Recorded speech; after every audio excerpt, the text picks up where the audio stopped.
Buenos días, familia, ¿cómo están? Me da muchísimo gusto hoy en esta mañana poder dirigirme a ustedes en este aniversario, primer año de la Vid Cuernavaca. Es un placer y un privilegio dirigirme a sus pastores y felicitarles y a todo el equipo de trabajo, de servidores y de siervos fieles que han permanecido durante un año precisamente en la reconstrucción y en la fortalecimiento y en el fortalecimiento de una congregación, de una iglesia. Hoy, a un año de haber nacido, tal vez en este día tengamos algunas diciendo, híjole, qué difícil tiempo estamos viviendo. Sin embargo, hoy Dios me ha dado una palabra muy especial para cada uno de ustedes. Quiero bendecir en este día a Andrés y a Mónica junto con sus hijos y a Raúl y a Leslie en este día tan especial por todo el trabajo que ellos han hecho en este año en Cuernavaca. Si bien no ha sido un tiempo fácil, si bien en este tiempo también estamos viviendo tiempos difíciles, en Cristo todos los que hemos depositado nuestra fe en Él, confiamos y sabemos que todo este tiempo es un tiempo de preparación y que para este tiempo Dios nos ha preparado, Dios nos ha sustentado y Dios nos ha traído precisamente para que podamos extender su gloria, su reino, su salvación a un mundo que no le conoce. En esta mañana, después de felicitarles a todos ustedes, yo quiero hoy compartir una palabra que en los últimos tiempos estamos viviendo muchos de nosotros. Hace más de 3 meses comenzamos un resguardo o un confinamiento, un apartarnos en una frase que decía, quédate en casa, ¿verdad? Un tiempo en el que muchos de nosotros, ¿verdad? Hemos estado obedeciendo las normas que nos dicen precisamente que nos cuidemos, que nos protejamos, que estemos en casa, que tengamos ciertas medidas de seguridad ante una situación que estamos viviendo, una pandemia. El COVID no tan solo está trayendo una pandemia, ¿verdad?, de salud, una situación de salud pública en el mundo entero. Cuando pensábamos que de repente teníamos el control de todas las cosas, cuando de repente creíamos que estábamos en el argot, ¿verdad? O en la cima de la montaña o en el nivel más alto del control de las cosas, de autoridad o de privilegios o de cosas que estábamos haciendo. La medicina con cuántos descubrimientos, ¿verdad? Las ideologías con tantos avances en los últimos tiempos, ¿verdad?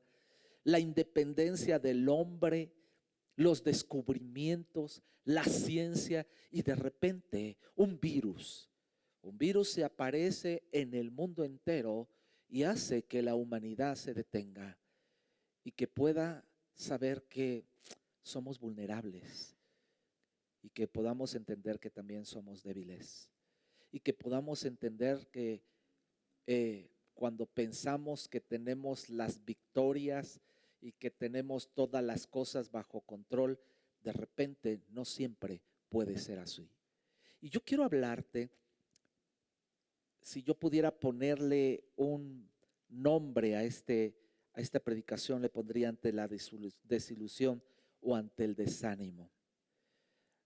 ¿Por qué? Porque ante la desilusión o el desánimo, ¿cómo respondemos cada uno de nosotros ante esta situación? ¿Cómo reaccionamos? ¿Qué hacemos? En los últimos días yo he estado teniendo mucha comunicación con muchas personas que ante la desilusión o el desánimo han tenido, ¿verdad?, ciertos problemas familiares, matrimoniales, económicos, de relación. Han salido ciertas situaciones en sus vidas de desesperación que probablemente hayan traído reacciones que hayan lastimado unos a otros, o también o que alguien les haya lastimado, o que también hayan agudizado ciertos problemas, o que hayan salido cosas que tal vez estaban ahí muy escondidas y que no se habían salido y no se habían sacado. Yo quiero llevarte a la palabra de Dios a primera de Pedro capítulo 5 versículo 8 al 10. El apóstol Pedro escribe estas palabras diciendo: practiquen el dominio propio y manténganse alerta. Su enemigo, el diablo, ronda como león rugiente buscando a quien devorar. Resístanlo, manténganse firmes en la fe, sabiendo que sus hermanos en todo el mundo están soportando la misma clase de sufrimientos. Y después de que ustedes hayan sufrido un poco de tiempo, Dios mismo, el Dios de toda gracia, que los llamó de su gloria eterna en Cristo, los restaura, los haga fuertes, firmes y estables. En otra versión, esta es una versión actualizada, pero una nueva versión eh, antigua, una versión Reina Valera, dice que después de que hayamos padecido un poco de tiempo, Él nos perfeccione, afirme, fortalezca y establezca. El apóstol Pedro nos está diciendo que en nuestra relación con Dios no significa que no vamos a tener tribulación, problemas, adversidades, situaciones difíciles. Incluso nos dice que es necesario que padezcamos un poco de tiempo para forjar carácter en nuestra vida y para respaldar lo que Dios quiere hacer en nosotros y todas nuestras debilidades sean fortalecidas en el poder de Dios en cada una de nuestras vidas. Y el apóstol Pedro está diciendo esto a los creyentes y a los cristianos de aquella época. Porque muchos de ellos ante las adversidades, o muchos de nosotros ante la tribulación, o ante las situaciones que estamos viviendo, no sé si ustedes se han dado cuenta, pero no es un asunto solo nada más de una pandemia, de un COVID, de un virus, sino un asunto que está llevando a la gente a una serie de inconformidades. Inconformidades con los gobiernos, violencia en toda nuestra sociedad, racismo en otros países, reacciones, ¿verdad?, negativas, robo, inseguridad, situaciones difíciles y adversas que estamos viviendo en cada momento. Incluso también situaciones naturales, tales como el sismo que acabamos de pasar. Y todo esto nos puede llevar a una desilusión, a una desesperanza, a una tristeza, a un dolor o a situaciones que puedan traer a nuestra vida un alejarnos de la presencia de Dios. La palabra desilusión es una pérdida de esperanza, especialmente de conseguir una cosa que se desea, o de la ilusión al saber que algo o alguien no es como nosotros creíamos. Yo quiero hablarte de un hombre que para mí es en el Antiguo Testamento uno de los grandes hombres de Dios. Cuando hablamos de Elías, hablamos de autoridad, hablamos de poder, hablamos de cosas sobrenaturales, hablamos del gran profeta del Antiguo Testamento que Dios respaldó, ¿sí?, para mostrarle al pueblo mismo de Dios que se había apartado y se había alejado de Dios y que se habían vuelto a dioses paganos. En aquella época, uno de los reyes más perversos del Antiguo Testamento, uno de los reyes más perversos del pueblo de Israel, Acab. Acab era un hombre que estaba manipulando y estaba usando al pueblo de Dios para apartarse de Jehová Dios y seguir a un dios pagano llamado Baal. Y Elías es usado por Dios para enfrentar al pueblo de Dios y mostrarle el poder y la gloria de Dios para que el pueblo pudiera entender que Dios era un Dios invencible, poderoso, grande y fuerte. Vemos que Elías, cuando él oraba, dice la Biblia que hubo una sequía durante 3 años en el pueblo de Israel como producto de su pecado. Pero Elías oró para que lluvia cayera y el pueblo pudiera entender el poder del Dios de Elías, que era el Dios de Israel, y ellos pudieran voltear sus ojos a Jehová, el Dios de Israel. Y dice que lluvia cayó. Vemos a un Elías también, ¿verdad?, que oró para que junto a todo el pueblo de Israel, dice, y a todos también los profetas de Baal, y los juntó para poder retarlos incluso de quién era el Dios vivo, fuerte, poderoso, valiente de Israel, si era Baal o era Jehová de los ejércitos. Y dice la Biblia que para ello hizo caer fuego sobre el altar de sacrificio, y este fue consumido en una situación que incluso dice la palabra de Dios que Elías le puso agua al altar, de tal manera de que el pueblo pudiera ver el milagro aún en medio de una situación difícil. Nehemías venció a más de 450 profetas y los llevó a la muerte. Su ministerio de Elías hizo que el pueblo de Dios regresara a voltear sus ojos a Dios y recibiera la bendición del Dios y se alejara de Baal siguiendo al Dios de Israel. Vemos cómo Elías había vivido una serie de victorias en su llamado y en su ministerio.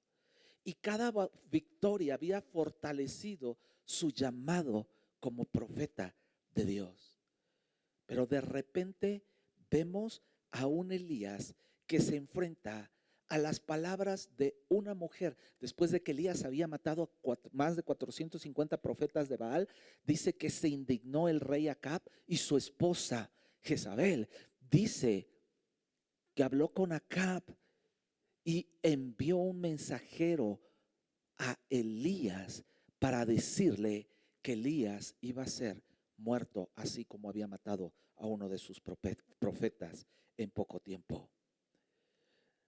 Cuando Elías recibe esta noticia, huye y se apodera de él desilusión, desesperanza, miedo, temores, situaciones difíciles. Tan interesante. Después de que Elías había vivido una tras otra de las grandes victorias en las cuales Dios le había respaldado, la palabra de una sola persona que tenía poder sobre su vida y que él escuchó y las hizo carne, trajeron sobre su vida temor, desilusión, desesperanza. Y dice la palabra de Dios que Elías salió huyendo en búsqueda de un refugio, incluso con un sentimiento de quitarse la vida ante una situación que él estaba viviendo. Cómo las amenazas y las palabras de alguien que puede desprestigiarnos, desacreditarnos, traer temores, desanimarnos, pueden llevarnos incluso al momento de decir me quiero quitar la vida. Nehemías dice que llegó a un enebro y se sentó debajo de él, y estando ahí en ese enebro dijo: basta ya, oh Jehová. En algún momento, muchos de nosotros en algún momento de nuestra vida hemos visto: basta ya, no soporto más, no puedo más, ya no tengo fuerzas, ya no tengo, ya estoy cansado, ya no puedo más, estoy perdido, estoy en la ruina, estoy en el fracaso, no puedo seguir con esto. En algún momento de nuestra vida hemos dicho esto. Los hombres, incluso de la Biblia, tanto en el Antiguo como Nuevo Testamento, vemos a muchísimos hombres que vivieron una desilusión y desánimo que trataba de desactivarlos del plan y los propósitos que Dios tenía para cada uno de ellos. Uno de los reyes más majestuosos del Antiguo Testamento, David, dijo estas palabras: al fin seré muerto un día por la mano de Saúl. En 1 Samuel capítulo 27 versículo 1. Job, el siervo Job, dijo en tono de pregunta: ¿por qué no morí en la matriz de mi madre? Job capítulo 3 versículo 11. Moisés dijo: este pueblo es pesado. Este pueblo es pesado, dice en demasía, Números capítulo 1 versículo 14. Jeremías dijo: estoy atribulado, Lamentaciones capítulo 1 versículo 20. Jonás: mejor sería para mí la muerte. Y el mismo Elías dijo: basta ya, oh Jehová, quítame ahora la vida. Quiero que me acompañe al libro de Primera de Reyes, capítulo 9, versículo 1 al 9, a donde vamos a sacar algunos puntos. ¿Cómo reaccionamos ante la adversidad? ¿Cómo reaccionamos ante las situaciones difíciles? ¿Cómo reaccionamos ante la pandemia que estamos viviendo, ante la opresión, ante una enfermedad, ante una noticia negativa o ante situaciones en las cuales nuestra vida puede estar incluso en amenaza? En el versículo 1 del capítulo 19 dice la palabra de Dios que Acab dio a Jezabel la nueva de todo lo que Elías había hecho y de cómo lo había matado a espada a todos los profetas. Entonces envió Jezabel a Elías un mensajero diciendo: así me hagan los dioses y aún me añadan si mañana a estas horas yo no he puesto tu persona como la de uno de ellos. Viendo pues el peligro, se levantó y se fue para salvar su vida. Y vino a Berseba, que está en Judá, y dejó allí a su criado. Y él se fue por el desierto un día de camino, y vino y se sentó debajo del enebro, y deseando morirse, dijo: basta ya, oh Jehová, quítame la vida, pues no soy yo mejor que mis padres. Echándose de debajo del enebro, se quedó dormido. Y aquí luego un ángel le tocó y le dijo: levántate y come. Entonces él miró, y he aquí que su cabecera una torta cocida sobre las ascuas y una vasija de agua, y comió y bebió y volvió a dormirse. Y volviendo el ángel de Jehová la segunda vez, lo tocó diciendo: levántate y come, porque largo camino te resta. Se levantó pues y comió y bebió, y fortalecido con aquella comida, dice, comió 40 días y 40 noches hasta Horeb, el monte de Dios. Y allí se metió en una cueva donde pasó la noche. Y vino a él palabra de Jehová, el cual dijo: ¿qué haces aquí, Elías? Vemos la historia después de todas las victorias que que Elías había tenido sobre el pueblo de Dios, que las amenazas de una mujer llamada Jezabel, que mandó a decirle, dice: así me hagan los dioses y aún me añadan si mañana a estas horas no te he puesto tu persona como la de uno de ellos, como las había puesto a través de la muerte. Las amenazas, ¿cómo reaccionamos ante las amenazas? ¿Cómo reaccionamos ante las palabras de alguna persona que dice algo sobre nosotros? Primero, vemos que la primera reacción es que las amenazas pueden traer a nuestra vida una desvalorización de quiénes somos, un aislamiento del plan y el propósito de Dios en nuestra vida, una frustración de lo que estamos haciendo o una detención de nuestro caminar por la vida. Las amenazas que Elías había recibido hicieron, dice, viendo pues el peligro, se levantó y se fue para salvar su vida. Las amenazas hicieron que se alejara de su encomienda que tenía, que partiera a un lugar porque había temor, miedo. Otra de las reacciones que suceden ante situaciones difíciles como la que estaba viviendo Elías es que el miedo se apodera en nosotros. En el mismo versículo 3 dice: viendo pues el peligro, se levantó y se fue para salvar su vida. Y vino a Berseba, que está en Judá, y dejó allí a su criado. Tuvo miedo. Miedo de que acabaran con él. Pero no tan solo tuvo miedo, sino dice que dejó en un momento, en un lugar específico ahí en la ciudad de Berseba, a su siervo. Se sintió solo. O sea, lo primero que vemos es que las amenazas hacen huir, tener miedo. Segundo, tener soledad. Dice que dejó a su siervo y se fue solo. Si seguimos leyendo en el versículo 4 dice, y él se fue por el desierto un día de camino y vino y se sentó debajo de un enebro. Pasamos desiertos ante situaciones difíciles que estamos viviendo.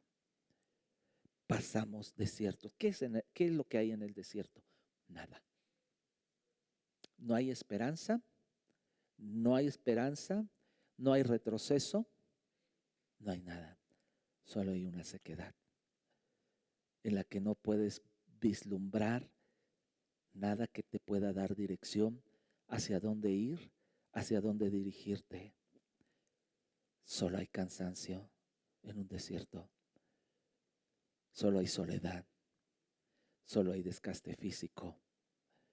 Solo hay visiones que provocan la situación difícil que estás viviendo. Si seguimos leyendo en el versículo 4 dice, y él se fue por el desierto un día de camino. Y vino y se sentó debajo de un enebro. Y deseando morirse, dijo, basta ya, oh Jehová, quítame la vida, pues no soy yo mejor que mis padres. Tuvo depresión. Tuvo una depresión. ¿Por qué tuvo una depresión? Porque deseaba morirse. Pero también tuvo una imagen incorrecta y desvalorada de sí mismo, diciendo, no soy yo mejor que mis padres. Dice que siguió caminando, en versículo 5, y echándose debajo de un enebro se quedó dormido. Y aquí luego un ángel le tocó y le dijo, levántate y come. Levántate y come. Entonces él miró y he aquí a su cabecera una torta cocida sobre las ascuas y una vasija de agua. Y comió y bebió dice, y volvió a dormirse. Y volviendo el ángel de Jehová la segunda vez lo tocó diciendo, levántate y come, porque largo camino te resta. Se levantó pues y comió y bebió, y fortalecido con aquella comida, comió 40 días y 40 noches hasta Horeb, el monte de Dios. Claro que sí estaba deprimido. ¿Cuántos saben que cuando estamos deprimidos nos apartamos? Queremos estar solos. Algunos lo único que hacemos es comer y comer, ¿verdad? Como una ansiedad que se produce en nosotros. Pero no había comida, no había nada. Y dice que ahí en ese momento había una escasez. Sin embargo, Dios llegó a través del ángel del Señor y le tocó y le dio de comer. Había un cansancio impresionante ante una situación. Hay un desgaste no tan solo emocional, sino también físico y espiritual. Dice, se levantó pues y comió y bebió fortalecido con aquella comida. Caminó 40 días y 40 noches hasta Horeb, el monte de Dios. ¿Usted no cree que haya un cansancio ante la situación que él está viviendo? En el versículo 9, si seguimos leyendo, y allí dice que después se levantó, comió, bebió, fue fortalecido, caminó 40 días hasta el monte de Dios y allí se metió en una cueva, donde pasó la noche y vino a él palabra de Jehová, el cual dijo, ¿qué haces aquí, Elías? Ahora, la pregunta no es una pregunta que quiera saber qué haces aquí, o sea, sino cómo llegaste aquí. Este no es tu lugar. Es como cuando le preguntas a una persona que está en el lugar equivocado o en el lugar incorrecto y le dices, ¿qué haces aquí? Este no es tu lugar. Para esto no fuiste preparado. Para esto no fuiste enseñado. Porque ante la adversidad y sobre todo ante las amenazas y ante las palabras de muchas personas que de repente quisieran destruir el propósito de Dios en nuestra vida, nos metemos en una cueva y nos alejamos y nos apartamos y no queremos ver a nadie. Queremos estar solos. Incluso queremos escondernos de Dios cuando de Dios no nos podemos esconder. Esas pueden ser algunas de tantas reacciones que tenemos en tiempos difíciles como los que hoy estamos viviendo. Sin embargo, estas son las reacciones del hombre. Pero las acciones de Dios son diferentes porque las reacciones son espontáneas y a veces sin pensar.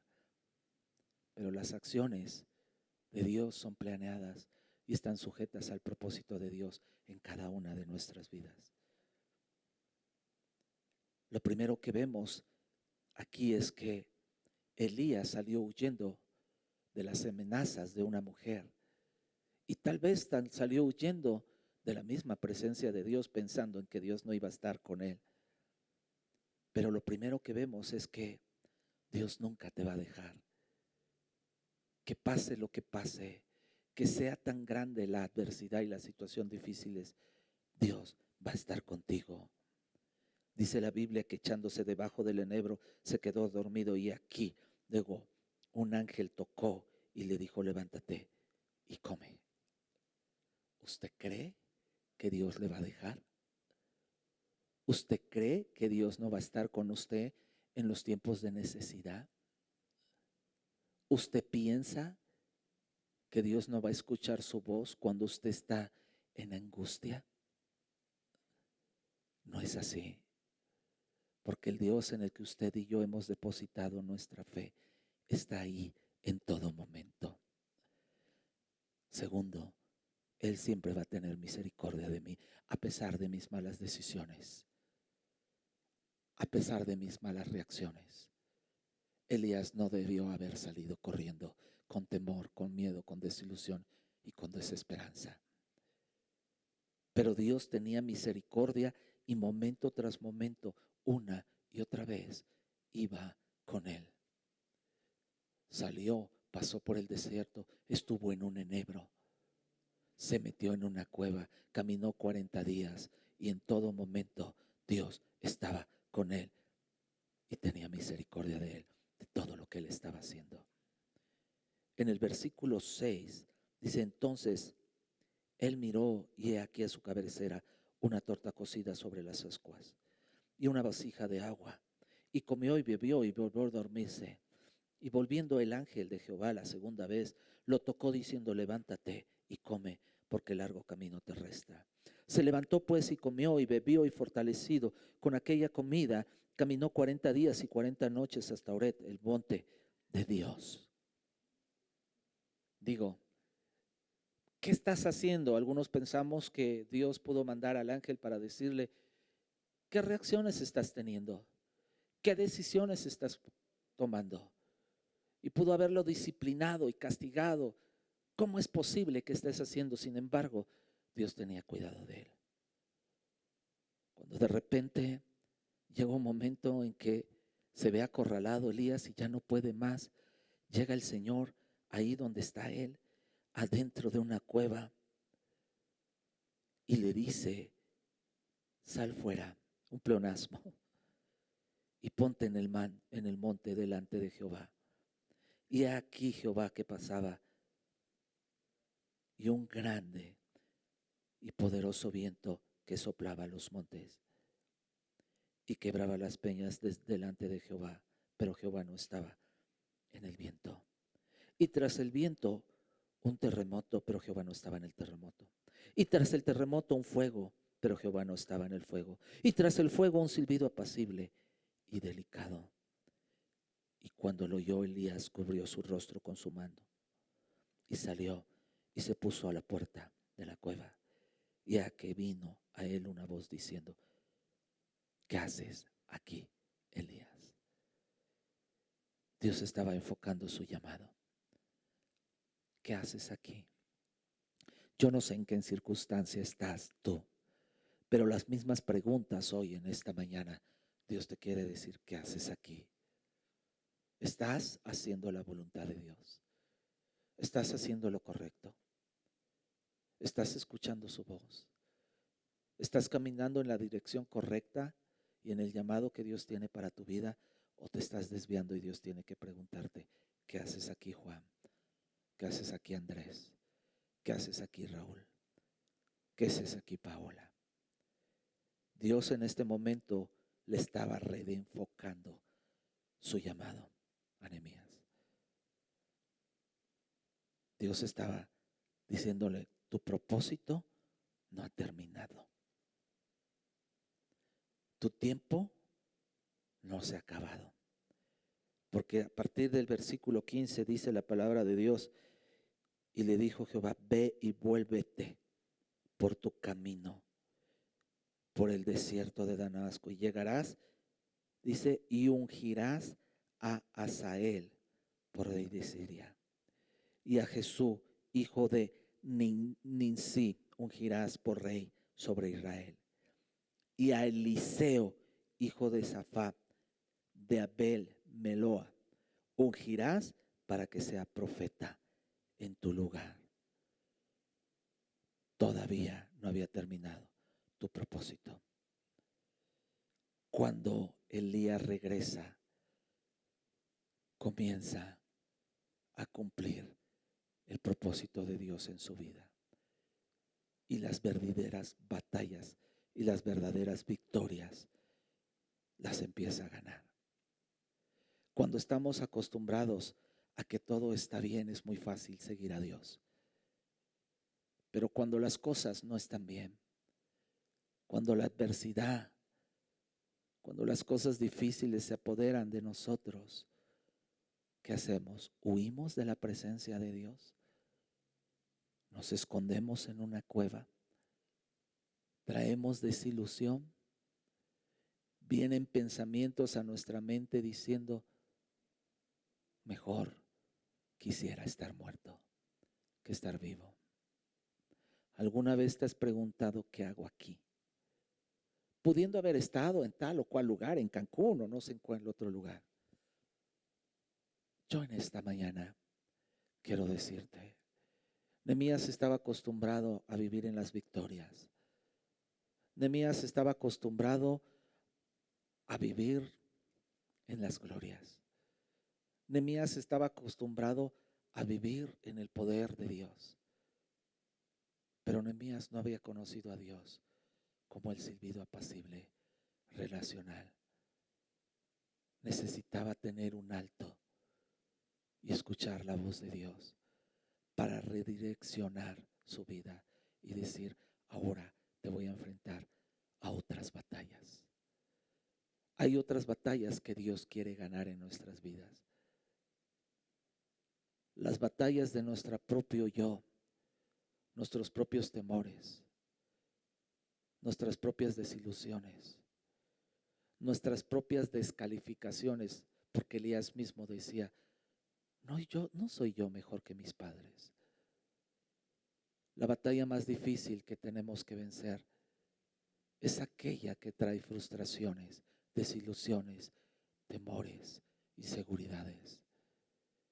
Y que al quitarlas nos lleva a acercarnos con Dios y a conocerle como un Dios personal que quiere cumplir planes y propósitos en nuestra vida. Yo quiero terminar orando. Hoy es un año de aniversario para la Vid Cuernavaca. Y yo quiero decirle que a pesar de la adversidad que estamos viviendo, lo mejor está por venir. Lo mejor está por venir. Que no haya desilusión, que no haya desesperación, que no haya desánimo, sino que el poder de Dios en medio de estas debilidades que estamos viviendo se pueda perfeccionar para lograr la verdadera victoria en nuestra vida, que es una lucha con nuestro yo interior. Yo quiero felicitarles por un año en el que he visto victorias, pero también quiero decirles que no siempre habrá victorias, habrá fracasos. Porque de los fracasos aprenderemos a forjar carácter en nuestra vida. Porque es necesario que padezcamos un poco de tiempo para que Él nos perfeccione, afirme, fortalezca y establezca. Padre, te doy gracias en esta mañana por la vida de la Vid Cuernavaca.